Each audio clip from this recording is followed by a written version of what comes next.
Ultimately, what it means to grow spiritually is that you don't have to be there. You have to decide, do you want to be there or not? It may sound like such a funny question, but it's really not all that humorous. Eventually, you will realize that you're struggling.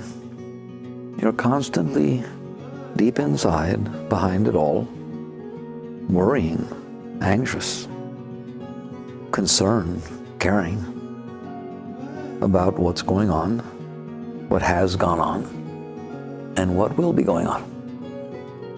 You just cop to the truth, which is that it's not all that comfortable in there. Some people will say, well, no, I'm doing all right. That alone isn't all that good, doing all right. But what they really mean is, I'm succeeding fairly well at keeping things from going wrong. And probably the future looks bright. What does that mean, the future looks bright? It means it's not so good now, and it certainly hasn't been so good in the past. It looks like it's going to get better. And people think that that's a positive attitude. Not to the yogi. Yogi looks at that and say, wait a minute, how come it's not okay? Why does it have to get better? Eventually, you cop to and realize that you're not doing that well in there.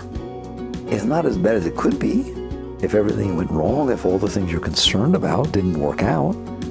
But the very fact that you have to be concerned about them, the very fact that you have to struggle, the very fact that you're carrying that burden is not really all that much fun.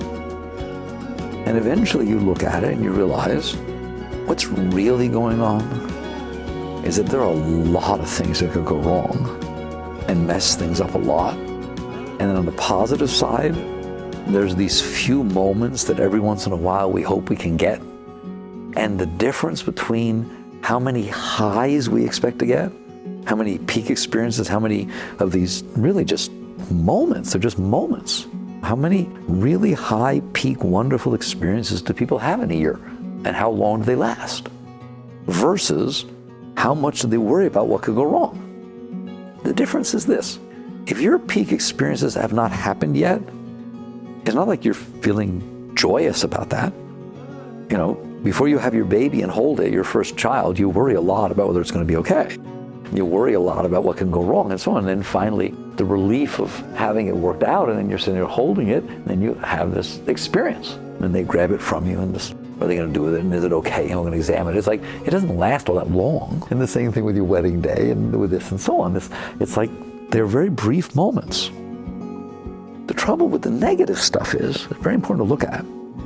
The truth is, if I looked at the moments that you actually had truly bad, negative things happening to you, there aren't that many more of those than there are the positive ones. It's really not.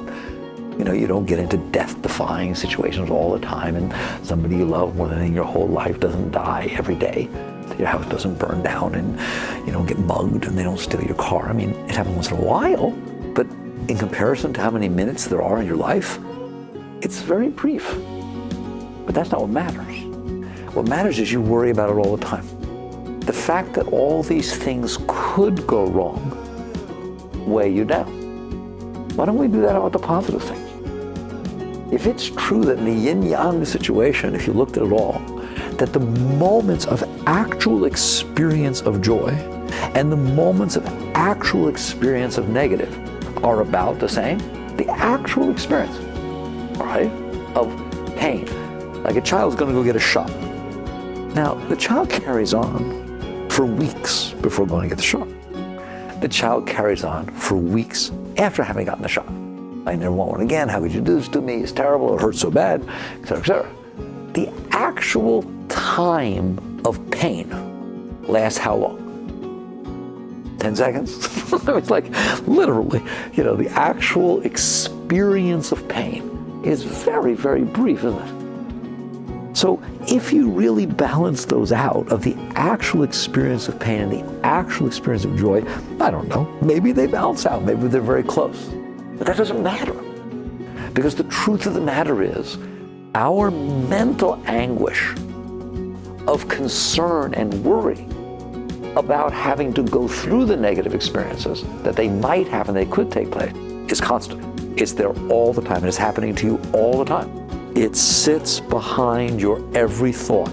You are always concerned about what could go wrong, and you think about it regularly, and you think about what you're going to do if it does, and you think about how to make it.